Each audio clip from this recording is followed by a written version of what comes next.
అంతకుముందు రాజుల కాలంలో జమీందారుల భూమి, ఏనాం భూమి, ఇట్లా రకరకాలు. అంటే రాజుగారు తలుచుకుంటే జమీందారికి భూమి ఇస్తాడు కొంత ఏరియా, లేదా ఒకటికి ఏనాం ఇస్తాడు. అంటే నువ్వు ఈ ప్రాంతం నీకు ఇస్తున్నాను, ఆ ప్రాంతం భూమి అంతా నీదే, అక్కడున్న ప్రజలందరి నుంచి పన్నులు కట్టించుకుని నువ్వు బతుకు. ఇట్లాంటి ఏనాం భూములు, ఇట్లా రకరకాలైన భూములు ఉన్నాయి రాజుల కాలంలో.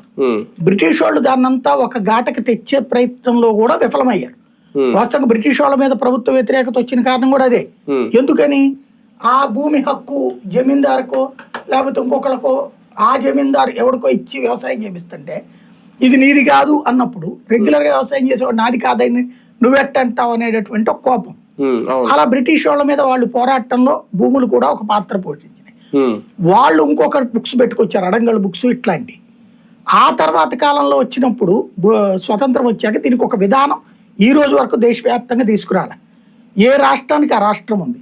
కేంద్ర ప్రభుత్వం అసలు ఈ చట్టాన్ని ఎందుకు తీసుకొచ్చిందంటే, విదేశాల్లో మీరు ఒకసారి భూమి కొన్నాక దాంట్లో దెర్ ఇస్ నో కాంట్రవర్సీ. మా తాతది ఇది, మా నాయనమ్మది ఇది, లేకపోతే వక్ఫ్ది ఇది, దేవాదాయ శాఖది ఇది, లేదా మా చర్చిది అని చెప్పే హక్కు లేదు అక్కడ ఎవరికి కూడా. అది క్లియర్ కట్గా ఉంటుంది టైటిల్. ఇక్కడ వచ్చి విదేశీయుడు వచ్చి ఇక్కడ ఒక ఇండస్ట్రీ పెట్టడానికి రెడీ అయితే ఒక 100 ఎకరాలు కావాలనుకుంటే 30 మంది నుంచి కొన్నాడు అనుకోండి, 20 లిటిగేషన్స్ వస్తాయి కోర్టులో. ఈ 20 లిటిగేషన్స్లో కూడా ప్రధానంగా